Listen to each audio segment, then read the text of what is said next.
Hi there, I'm really excited to be bringing this video to you. This is the final round piece for my Graphic 45 Design Team Audition 2016. As you all know, I made it through to the top 30, which is really exciting, and this is one of the videos that form part of my final piece. I say one of the videos because I ended up with two ideas and I really couldn't choose. So I'm going to submit them both and we'll see if they're good enough to get me through that final round stage. Keep your fingers crossed for me, and I'm going to show you exactly how I created this mermaid canvas. It was inspired by the Voyage Beneath the Sea papers, quite a new collection from Graphic 45, and you can see they're gorgeously vibrant, and I had a ton of fun creating this canvas.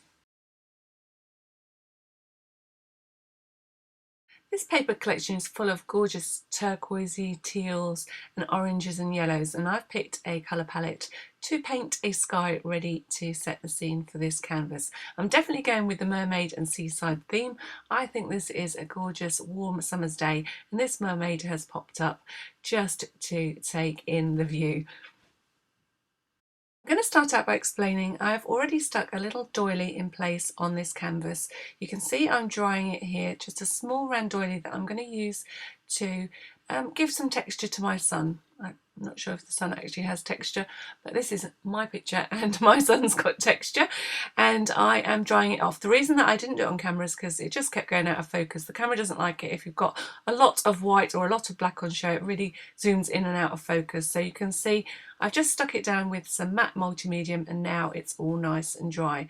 I've then gone ahead and picked some colours that I think will go with the papers that I'm using, and I'm going to create a gorgeous sunny sky to go with my little scene that I'm about to set. I've also taken the liberty off camera of cutting out this mermaid. This mermaid comes from the feature page. It's actually called Voyage Beneath the Sea. It comes with all paper collections from Graphic 45. There's always a gorgeously detailed paper in the front of the collection that really does set the tone for what the collection is all about. And I've fussy cut her. You can see I had fun cutting around all those tendrils. I don't think I managed to snip any off, which is unusual for me. Unfortunately, she doesn't have a tail, but we are going to do something about that later on. The reason I've cut her out and I've got her sitting on my canvas, one was to stop it going in and out of focus till I've got some detail on here, and the other is so that I can just see whether my colours are going to go, and also I can keep popping her back on to get some idea of proportion and where things are going to sit. So now I've got that yellow on the canvas, speeding things up just a little bit, and I'm also going to talk to you about how to achieve a good blend of the colours that you might want to use when you're creating a sunny sky such as this. It almost looks like I'm going to create a sunset to start with, but mainly I'm aiming at getting some of the colours that are in the papers into the background of the canvas. And you can see I've already drawn my horizon line. It really doesn't matter if I go over this point, which is good because it means that you can just really get a flow on the strokes that you're creating. You can see I'm following that initial doily shape, so I'm creating a series of arches as I blend these colours together. So I'm going right outside to the darkest teal, which I've tried to match the best I can to the darker teals in the papers, and then I'm going slightly lighter towards the orange sun because I know this is going to be a little bit of a difficult blending from blue to the orange. And the trick is to keep your paint nice and wet while you're working, and I've got a little bit of white on standby which will help if things get a little bit mucky. So you're creating a little blend where the colours join, but don't try and work too much from one colour into the other. You can see I keep cleaning off my brush in order to keep this blend as clean as possible, but I don't put the brush back onto the canvas wet. If you keep adding too much water, you'll find that the paint lifts rather than blends. So keep your paintbrush fairly dry, hence the piece of tissue in my hand. As with all my canvas tutorials, I like to show you exactly all the things that I've done, things that might go wrong, so that I can give you as much information as possible to go and try this for yourself. Now, I'm not suggesting that you would make exactly the same scene as I'm making, but I hope that it gives you lots of ideas on how to use gorgeous graphic 45 papers in order to create little scenes like this onto a canvas. So all I'm doing is working back and forth with my paintbrush. It's a flat paintbrush, which makes things a whole lot easier. And then I'm just adding little dots of colour where I think I need it. So for instance, I'm finding that by adding the white, I'm toning down the colours a little bit, and I'm also allowing those colours to blend without getting too messy. So I'm keeping the brightest point on the doily, which is supposed to be the sun, then letting everything blend out a little bit through the orange into the turquoise beyond. So once you get to that blend between the turquoise and the orange, you will need to just be a little bit careful not to let things get too muddy. So just work it very, very gently, a little bit at a time, and keep cleaning your brush in between the colours. So where you think that you're dragging too much turquoise onto the yellow, clean off your brush and dry it off a little bit. Where you think you're dragging too much yellow onto the turquoise, again clean your brush, and that way you will keep the blend fairly clean. I like the fact that we've got those brush strokes showing, and I'm more than happy with that. So I'm not going to try and blend those out too much, but I am hoping to keep the shape of that initial round doily as I work my way out towards the corners of the canvas. Now you can see that I've divided my canvas up into sections. I've got a little section at the top which is going to be a border, then I've got my horizon line, then I've got another little line at the bottom which is going to be another decorative border at the bottom of the canvas. So rather than frame the canvas all the way around, I've decided to change it up a little bit, and I'm going to add the papers to the top and the bottom to set the scene. Once you've created the blend that you're happy with on the front of the canvas, then don't forget the edges of these box canvases. I'm working on a 12 by 12 canvas, and it's got approximately a 1-inch depth to it. So we will be able to see this when we hang it up from the side. So it's important to wrap your sky, so to speak, around the edges of your canvas. I'm just trying to follow the same line and colour as would happen if I really could wrap the sky around this frame. So a little bit lighter at this side with a teeny tiny bit of that orange at the bottom.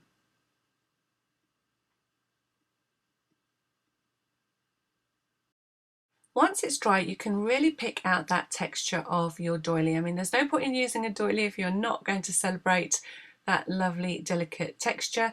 And you can see here I'm just putting a little tiny bit of that orange paint onto my finger and very, very lightly brushing over the area where the edge of the doily is. So I'm using the darker orange in order to do that, and I really am starting with a very, very dry amount of paint. I'm really patting it off on the palette and then very, very lightly touching that doily area. Do it a little bit at a time and you will soon reveal all that lovely texture.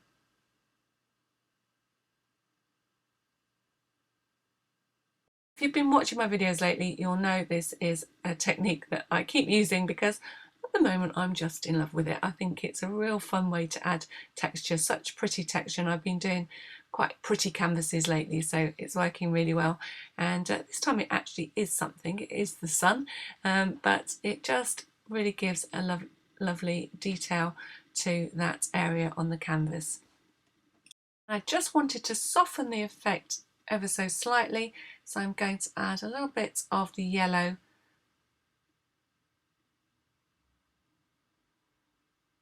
over the top, just in one or two places to make it not quite so perfect,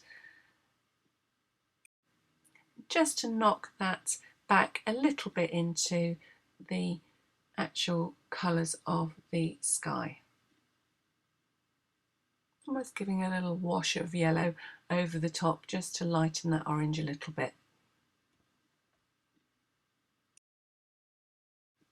So that's the sky finished. Now we're ready to make the sea. Time to have some fun with your Voyage Beneath the Sea paper collection, and it's time to pick the paper that you want to use to make the sea. You can see here I'm choosing or toying between this sort of shell pattern or the lined pattern, and I'm taking them out of the pad just to get a better look at how they look against the paint colours that I have so far. And you can see as I hold these up that this one is a slightly better match to the colour, and I quite like the horizontal lines, so I think this one was a little bit light and I'm going to go with this one.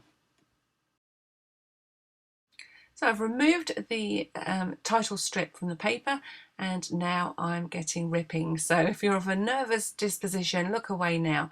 I'm going to create a series of strips of paper. This one didn't want to quite rip as neatly as I wanted, if you can rip neatly. And I'm just creating a series of strips. Now I'm tearing towards me so that I get this white top to the strip, and they will form the seahorses on top of the waves.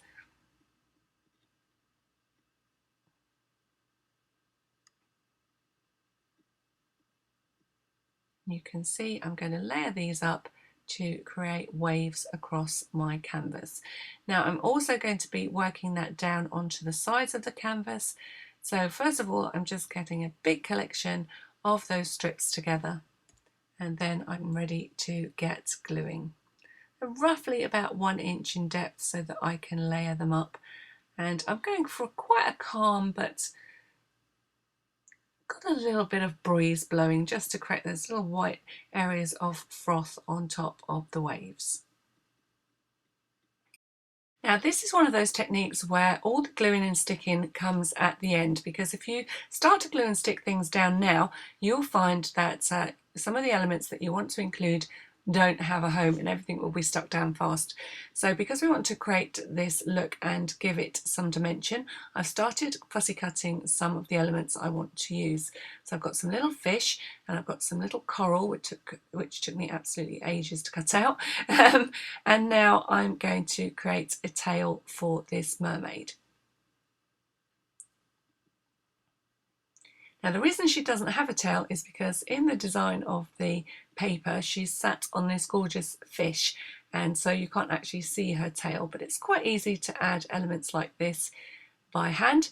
So you can just draw a tail to the right dimensions, and I'm using a blue paper, the blue pattern paper that's very similar to the tail as it originally was. Although I'm going to decorate this completely, it just gives me a good base colour just in case any of it shows once I've finished decorating. The bottom of the tail shouldn't look too much different to the top.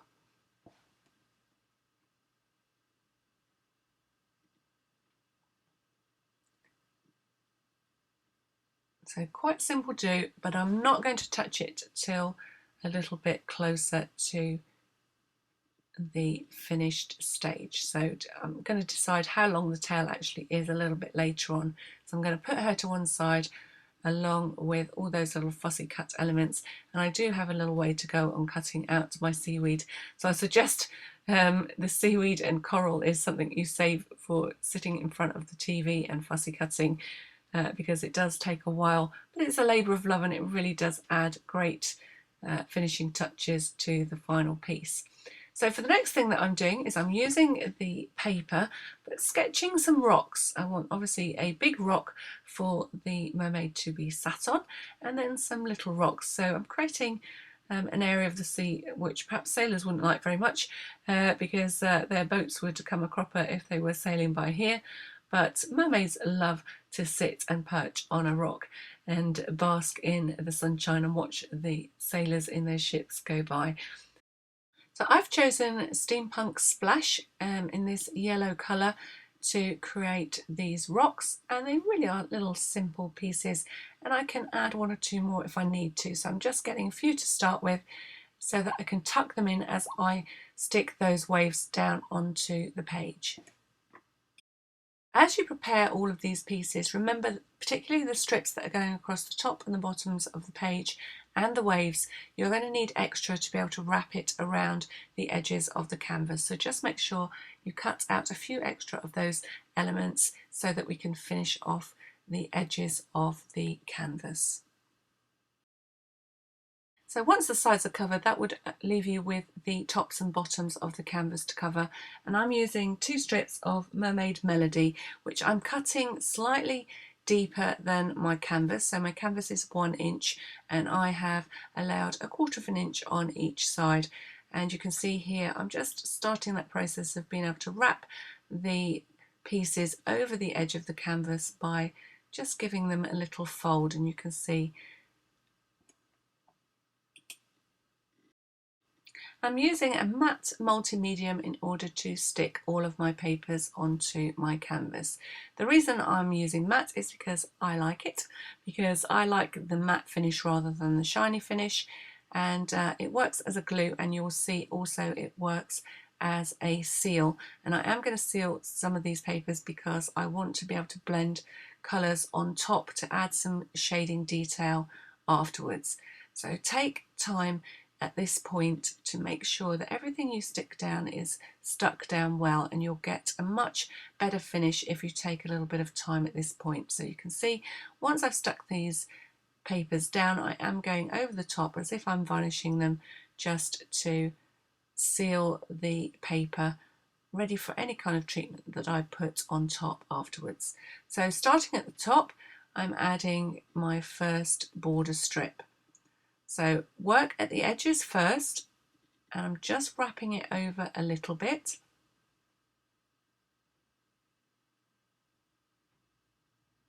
Again, like I said, just make sure that you've got plenty of glue and that everything lines up nicely. And then I'm doing exactly the same on the opposite edge. This is why you need 2 of all of your border strips.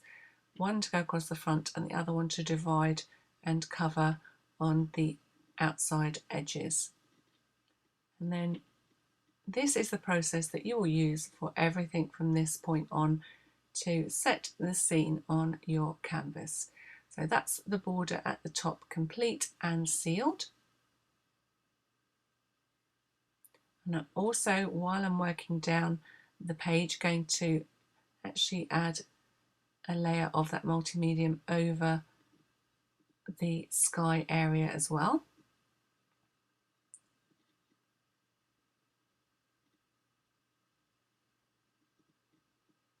So you're working from the top to the bottom of your canvas.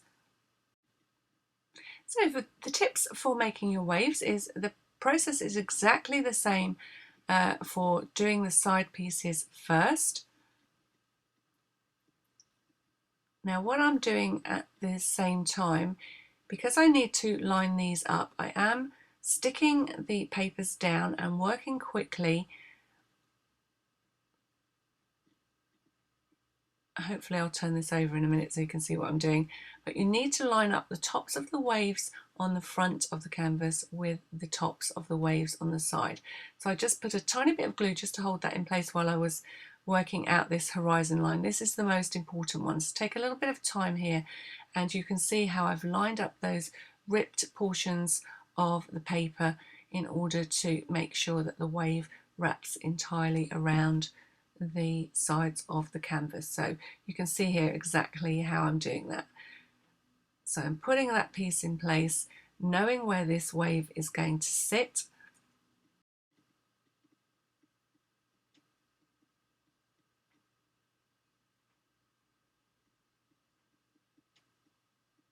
And you can see by working quite quickly, you've got a little bit of leeway when you're using a glue in order to put these down, and it'll give you time to make sure that everything lines up as your wave wraps around. So keep putting your mermaid onto your canvas so you can see exactly where you want to insert the rocks. I think I've got another wave yet before I need to put my rock into position. I'm just adjusting things slightly.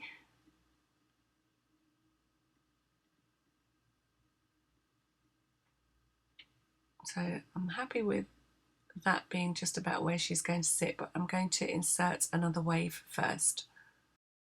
Something else to think about as you work your way down the canvas is where you're going to put your little fish, particularly if you want to have them actually jumping out of the water. You'll need to tuck little portions of the fish into the waves as you go. So I've added my first two little fish, and now I'm ready to add the rock where the mermaid is going to sit. So just testing once more to make sure that she's in the position that I want her to be. Nope, I've decided I'm going to add another wave, and then finally I will add the rock for the mermaid to sit on. So tucking in another little fish at this point. If you did forget and you wanted a fish somewhere where you hadn't actually tucked him into the design, you could always just cut his tail off and make him look like he's tucked behind. Remember that if you have one rock, you're likely to have a few more, a little rocky outcrop.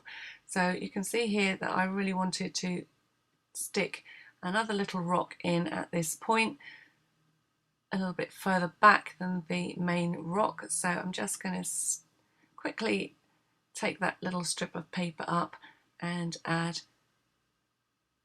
a smaller rock into position.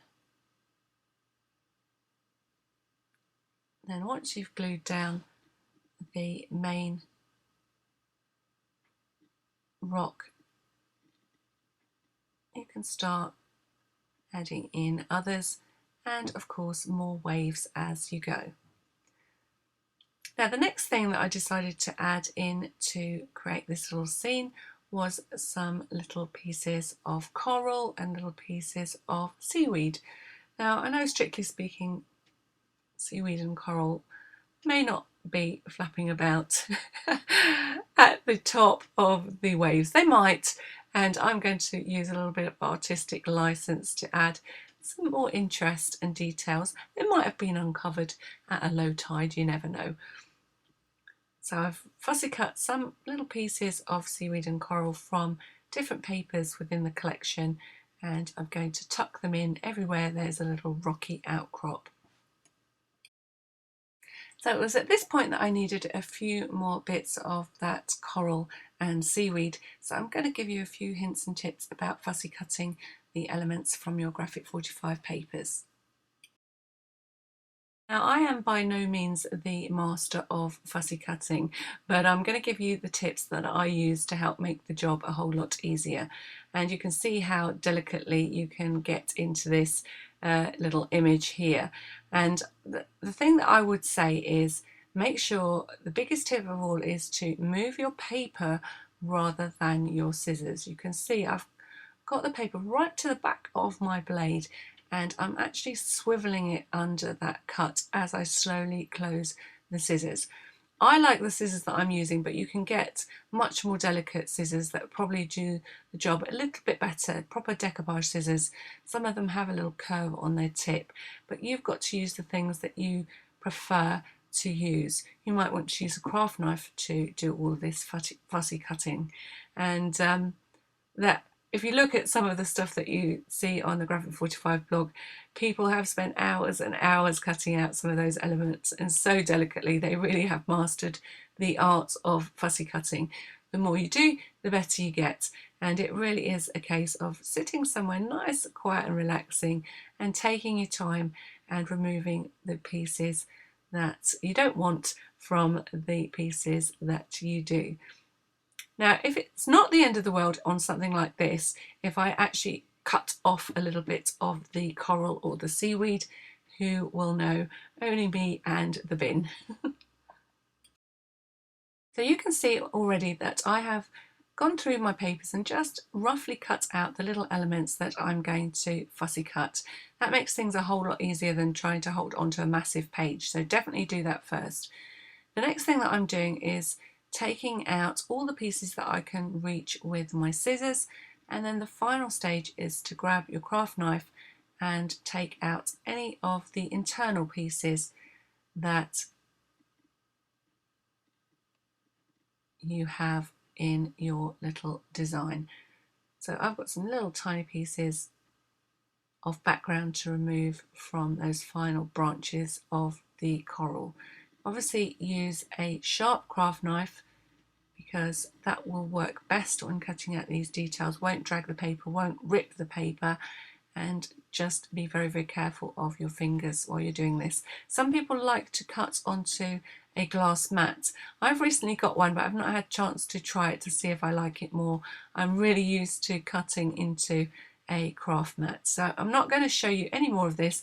I'm going to go and sit in front of the TV and I'm going to fussy cut some more seaweed ready to tuck into, finish off the scene on my canvas.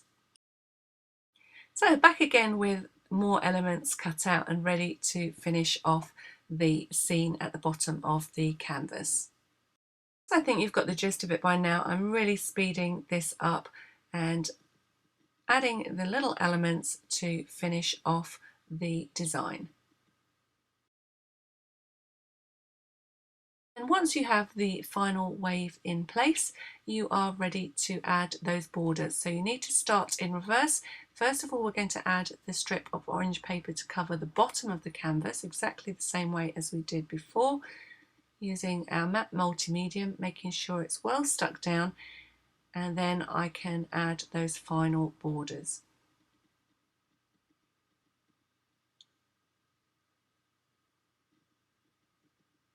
So just cutting the little side strips and then getting ready to line everything up for the slightly deeper border at the bottom of the canvas.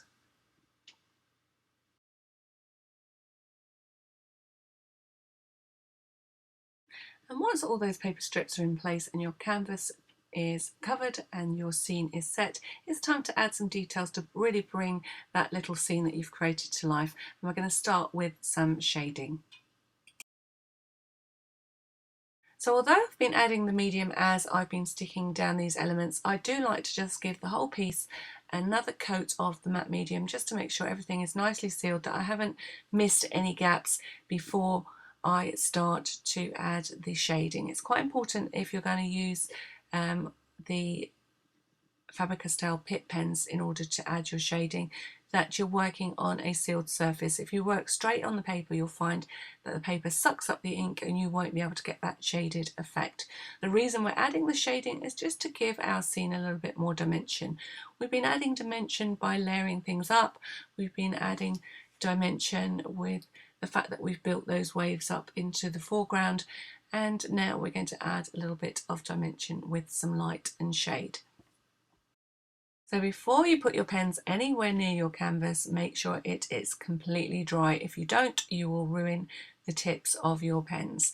And the first thing that I'm going to do is just test it. I could have tested it on the back, but I'm just testing it on the side to make sure that I've got the colour that I want. And I think this is going to be a little bit light.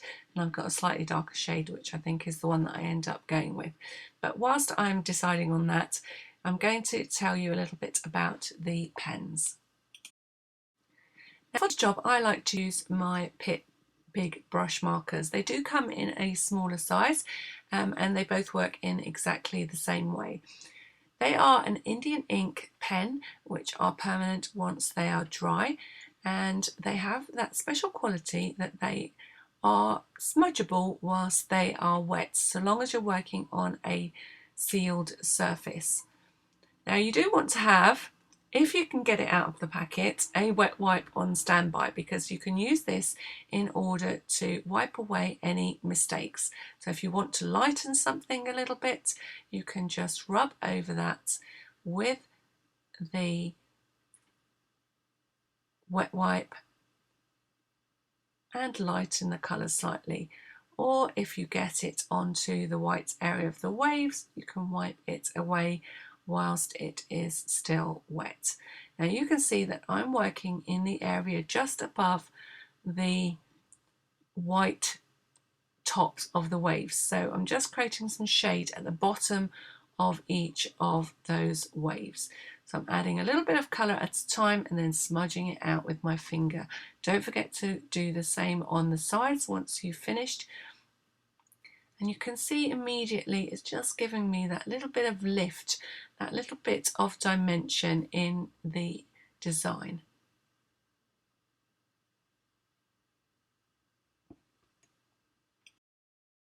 And keep working all the way up the design.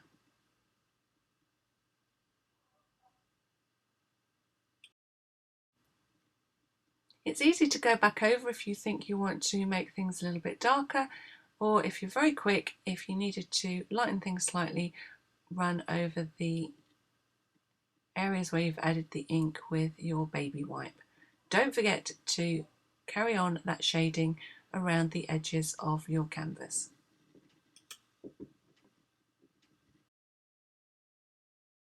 And remember, just use a wet wipe to clean off that ink before you move on to the second colour. And this time I'm going to be using an orange to give some dimension to the rocks. So I'm just adding some shading top and bottom of the rocks, probably not strictly artistically correct, particularly because the sun probably is shining on the top of the rocks, but I just felt that it just gave a little bit of dimension to the rocks. And I'm trying to keep everything to one side so that it looks fairly realistic.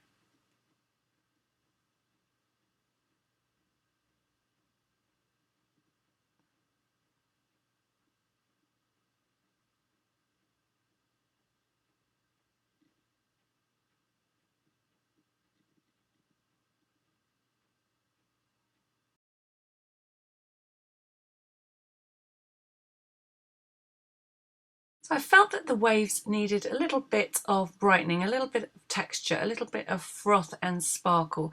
So I've added some white paint, or mixed together some white paint and a little bit of PVA glue, and I am stippling that onto the area of ripped paper and then sprinkling on a little bit of glass glitter. So I'm just working on a section at a time, and I'm just stippling it on with a brush and then sprinkling in the glass glitter, which adds a little bit of sparkle and texture. And you can see it just really highlights those waves, brings them to life with that little bit of sparkle that you would get if it was in the sunshine, gives them a little bit of dimension, as well as actually making the shading more prominent at the same time. So you're going to carry on working your way over all the wave tops, including those ones at the side. There's always lots of fun to be had adding extra elements to your gorgeous papers, and it really does bring the whole project to life. So once you've tidied away your glitter, think about adding other little details. I've spotted the perfect place in this little border strip to add some teeny tiny pearls that match the papers perfectly. So I'm using little dots of glossy accents and a barbecue skewer to help pick them up, and just place them onto those little areas on these shell shapes, and it really does just add that little decorative touch to an already pretty paper.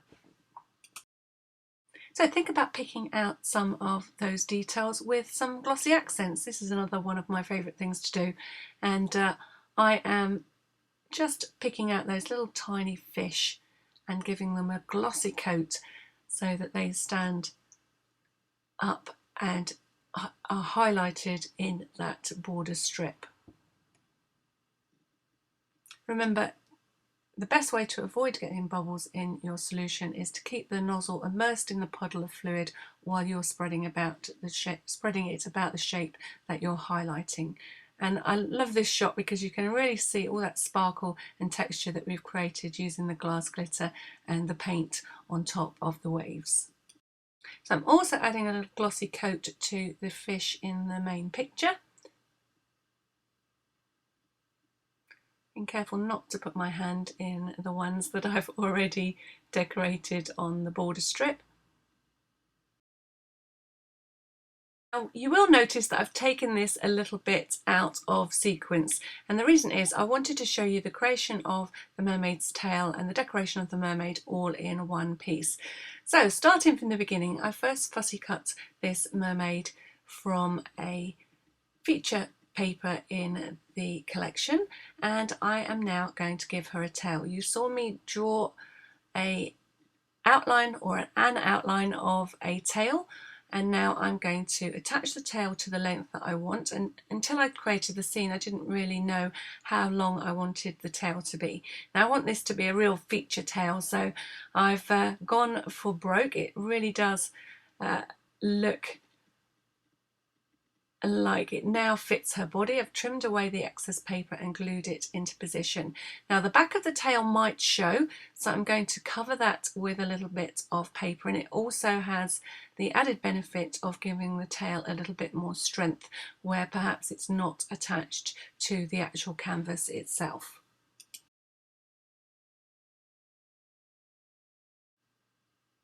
Just slightly shaping her tail as if it were a three-dimensional object, and checking once more that she's going to be exactly the right size for sitting on this rock. So first of all, I'm going to attach her to the canvas before we start to decorate her. So I'm adding the foam pads where I want her to actually be attached to the canvas. You can see here we're now back in sequence, and I've kept them to the center so that I can slightly curve the body and the tail of the mermaid so she looks more realistic and not just hovering above the canvas, sitting her on her rock, and we're ready to decorate. Now the first thing you want to do is to pick some of the papers that you've already used on the canvas. So I'm going to be using some orange and some blue, and then it's time to look for all your sparkly bits in the same colours. So I'm looking for oranges and blues in this instance, and I'm collecting them all together, and then we're ready to get punching. Not quite as violent as it seems. We're going to punch little holes into our papers, and we're going to collect those little circles and use them as scales on our mermaid's tail. You want to keep them in their little groups, in their little families, so that you can decide exactly how you're going to mix the colours in order to achieve this gorgeous effect. Anyone that watches my videos will know that I have done this several times before. I've done a mermaid on a tag, I've done a mermaid on an art journal page, and I really love this technique for making scales. You could quite easily do it on a large fish if you wanted to. So I've got all manner of sparkly papers going on in oranges and turquoises that match the papers that I've already been using. So zooming in so you can see exactly how this is created, we are going to be working from the bottom of the tail. We're going to leave the actual fin part free. We've got a little different way of tackling that, and then bringing the scales to a point in the tail. You're going to add plenty of glue to the area where you want to work. I'm using a barbecue skewer in order to pick up these pieces. You might have one of those little specialised tools that you could use if you want to. And you can see I'm mixing and matching predominantly the turquoises, but every now and again you will see me add in some orange scales. And the idea is to mix and match all, or mix up all of those different blues that you've been punching from your different papers, and add an overlapping layer upon layer of scales. And you can see I'm working in rows, and as the tail gets wider I will add another little scale into the mix. Every now and again you will see me add a little group of the orange scales. Now this is a really fun thing to do. I know you're going to enjoy doing it, and I think that it would make a gorgeous fish, a really big fish, perhaps with, I don't know what they're called, but they've got those really floaty fins. That would be a cool thing to tackle. I might have to try that one day. But in the meantime, it makes the perfect scales on the tail of our mermaid. Now as you reach the top of the mermaid, you want to be a little bit careful about placement, and you can see I'm sort of adding in an extra layer here to go round the hips, if she had hips, of the mermaid. So I'm just adding in a few scales here, and actually you could do it with sequins if you wanted to. And you are going to curve them around the bottom area of the tail, literally. I'm avoiding the little corset, although I can go just slightly under because I'm going to decoupage some of the elements of this mermaid, which you will see shortly.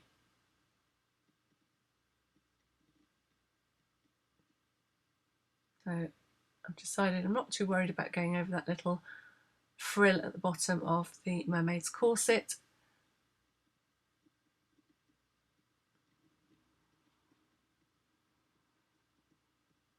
And there is a little section at the back, so don't forget that area. Again, you might say, Helen, you're going over a hand, but don't worry, I have a plan. And that's how you cover that gorgeous tail, and now suddenly it really is part of this mermaid. And because the tail is dimensional, you really do want to add another layer to your mermaid to make her more dimensional too. So I'm looking at the arm in particular here coming forward in the picture, and I'm going to be also cutting out a few of the tendrils of her hair as well. All about looking at your picture, deciding what will actually make sense once you push this or pull this into the foreground of the mermaid. So removing the fin, which would be at the back, removing some of the hair that I would consider is at the back, and just bringing some of those tendrils of the hair to the foreground. So this arm is going to protrude further forward in the picture. Once you have her all cut out, then you can add some foam tape to the back of your image once you have shaped it. And then you're ready to place her in position on top of the original image, slightly off camera in this case, but you can see immediately it just adds that extra lift. There's all the spare scales. It just adds that little bit of extra lift and dimension to your image. Now it's time to rate everything that you've got that's sparkly that goes with the colours that you're using. So I've got stickles, I've got mini or micro beads should I say, and I am going to really add some sparkle to this tail. So first of all I'm adding the stickles, which also will act as a glue, and I've got a light blue, a turquoise colour, some orange, and I'm just following what would be the fin shape of the tail. And I'm also adding a few little dots of sparkle so the tail kind of blends into the scales. A little bit of green, and then into that gorgeous glittery mixture I'm just dotting about some tiny gems, again just following that colour scheme. I've got some little pearls in a sort of peachy colour that I used on the border, and adding some gorgeous sparkle into that tail. I've got little bits of glitter, got some silver micro beads,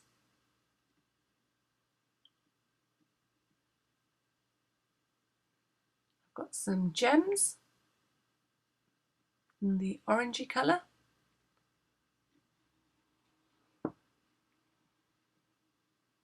really adding more and more layers of sparkle into that tail.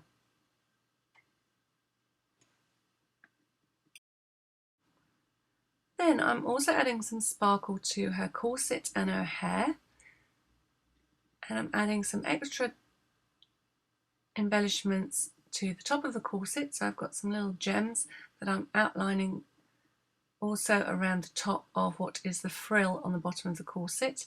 I'm adding some pearl buttons in the shade of pearl that we've used in other places on the canvas. I'm adding some little blue pearls to her starfish hair ornaments, and then again I'm just sprinkling in beads and gems and generally sparkling up this mermaid to the max. So it really is up to you how much sparkle you add. I'm going for everything that I can put a dot of glitter on, I'm going to put a dot of glitter. So I'm using the colours of glitter that I've used on the tail of the mermaid in order to sparkle up the little pieces of seaweed and coral. And they're going to catch the light and really add to the look of this canvas.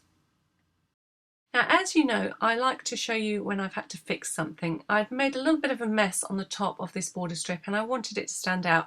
So I've cut another one of those little fine strips from another piece of the patterned paper and I'm going to glue that into position.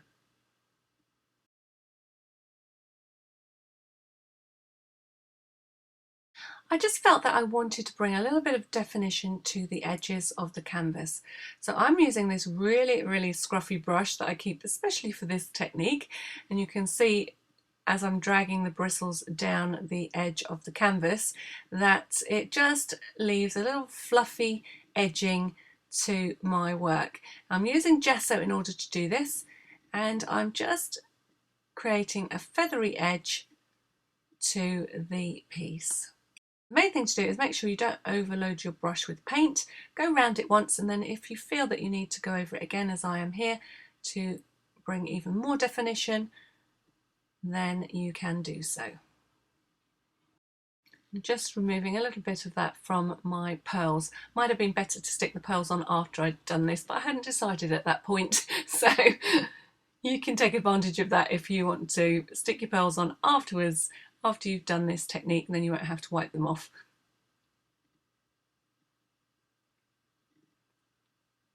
And I think because it's got the sort of stark white on the waves, this just brings everything together.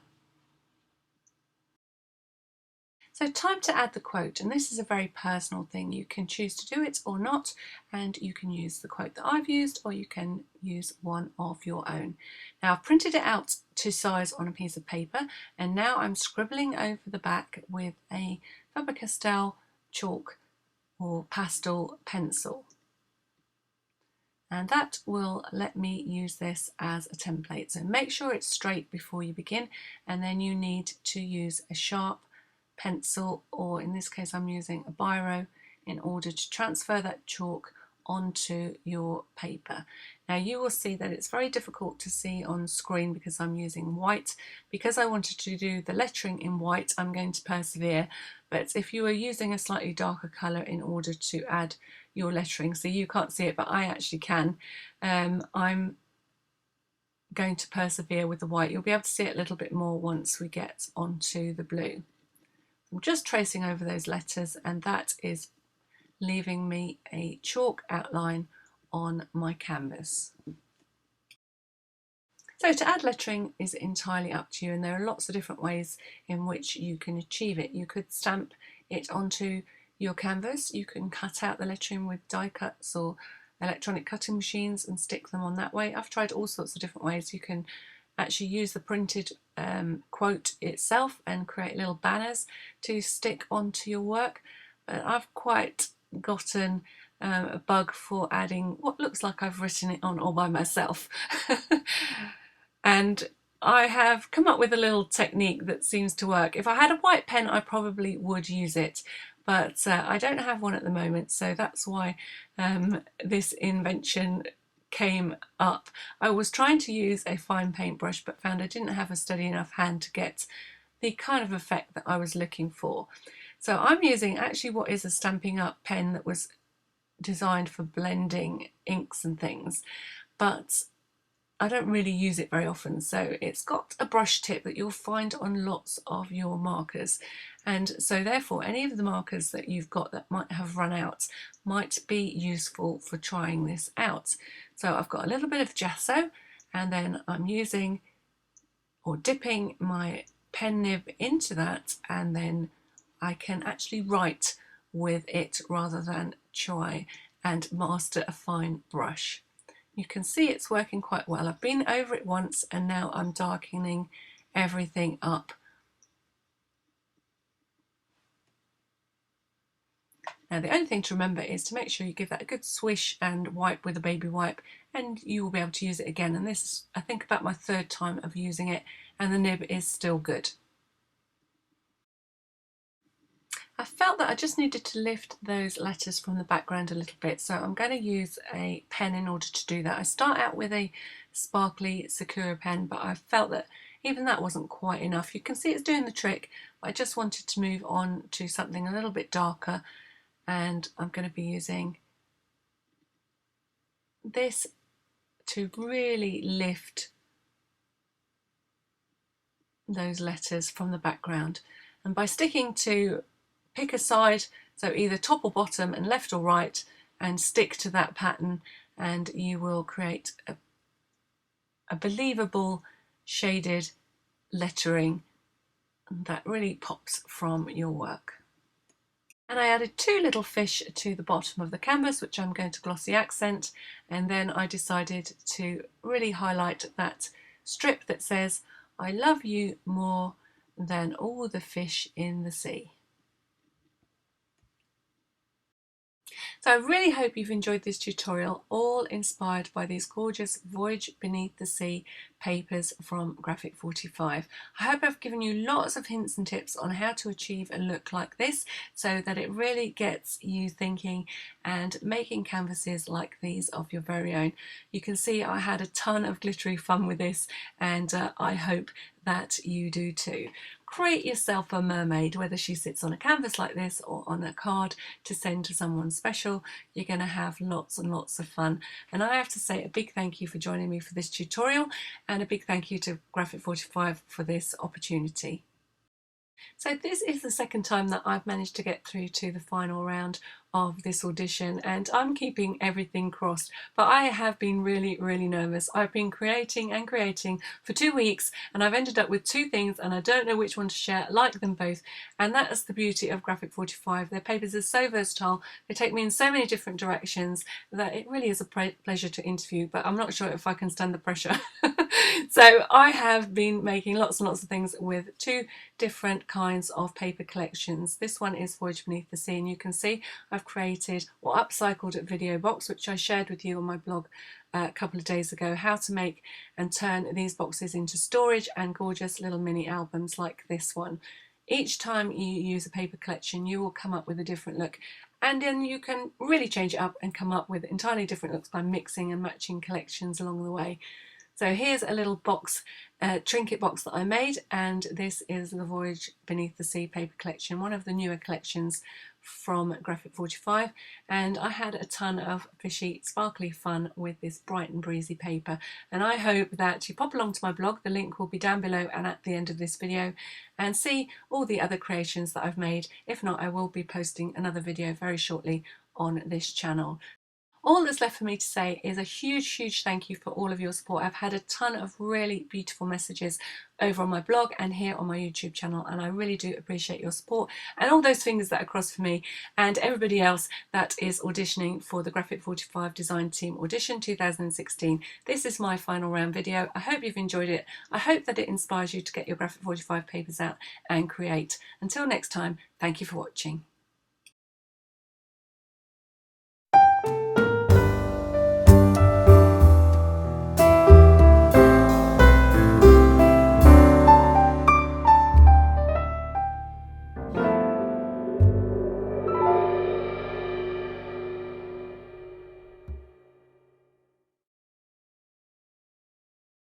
If you, like me, love Graphic 45, why not click on this link and follow it over to my Graphic 45 playlist, where you'll find out how to make lots and lots of different projects using the gorgeous Graphic 45 papers, new and old.